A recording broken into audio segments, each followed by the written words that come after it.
Welcome back to my YouTube channel again. This is Jim. At ito na nga post ni Barbie Fortesa. Back at our go-to Indian place. Ayan, Tava Restaurant and Bar. Kasama niya si Lucian, si Ate, Grabiel niya, tsaka asawa nito. At next ay another post by Barbie Fortesa. Crumble Cookies of the Week. At yun na nga, super saya ni Barbie. Masarap yata yun. Uy, grabe masarap nga. Oh, wow. Nice. Pero marami na nagtitinda ng ganyan dito sa Pilipinas, no? Pero kasing sarap kaya nung sa US? Yun ang tanong. Next naman ay post ni Kenzie Universe Ayoko Na. Kasama niya naglaro ng basketball si David Licauco. Let's watch this. Boring naman.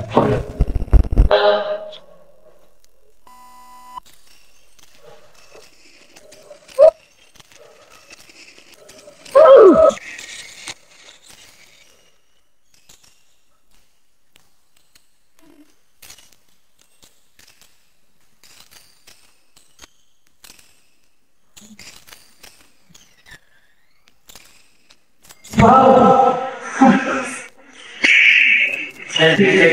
Sige.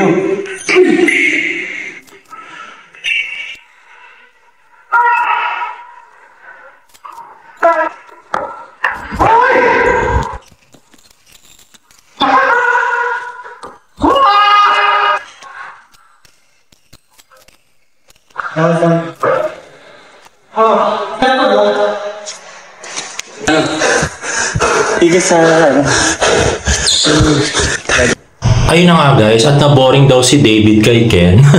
12 points si David at 3 points lang si Ken. Grabe. At next naman ay post ni Sir Nathan Carolino sa Twitter. Sabi, Happy Barda Day. Ay, kahapon pa Sir Nathan. Charot lang.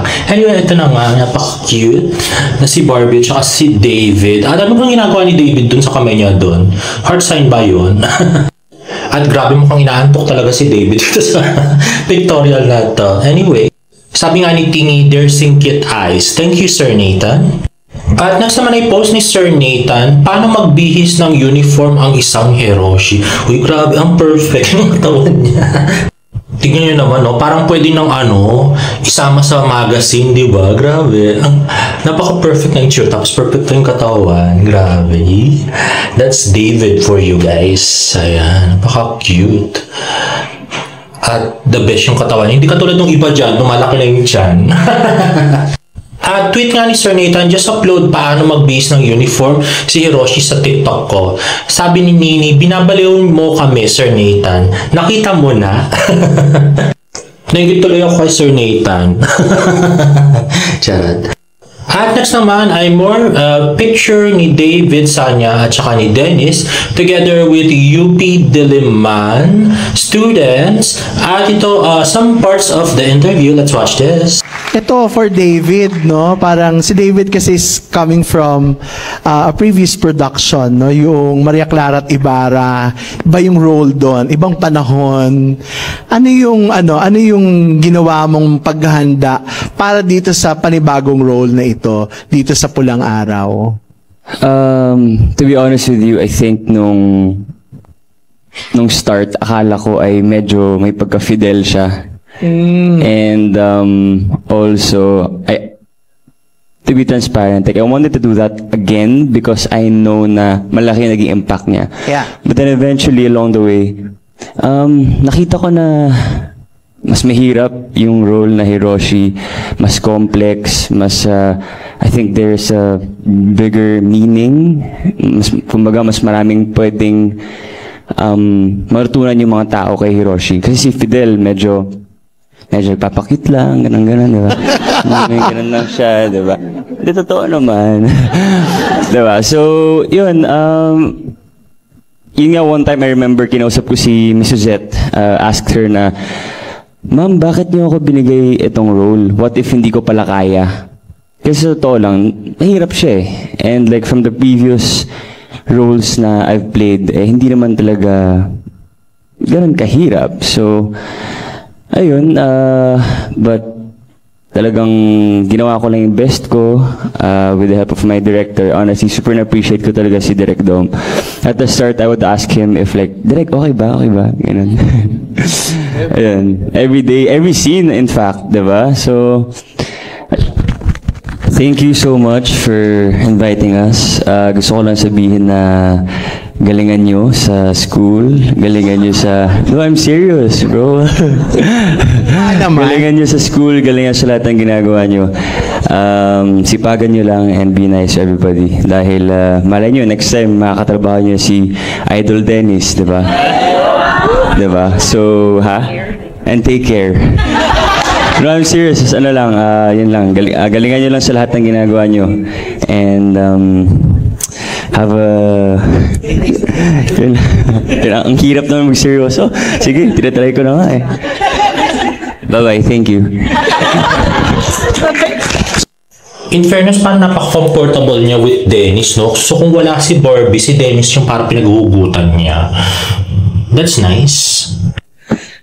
Saka, actually, kapag suot ko na yung uniform, automatically, parang feeling ko na agad si Hiroshi. Parang, lahat ng tao may objectives, kumita ng pera, pambili ng mga kung ano-ano, diba? So, ayun, I think from there, dun ko na-realize na, ganun lang pala, hindi ko kailangan kabahan, hindi ko kailangan maging anxious.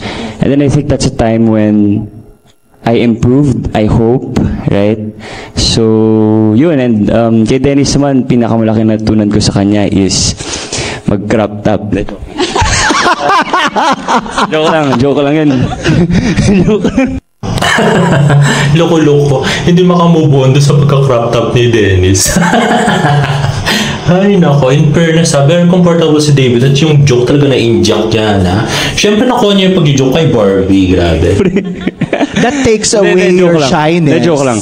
That time, lagi kong ginagawa. Kasi napansin ko si Dennis sa Maria Clara. Lagi siya nag-breathe in bago siya breathe in, breathe out. Kasi tinan ko siya palagi siyang ganun. And then yun, eventually, every scene ginagawa ko na siya. Hindi ko alam kung napapansin mo, pero... Yan. Dami ko natutunan dito. Idol ko kasi ito eh. Oh, well. Let's give them a round of applause, ladies and gentlemen.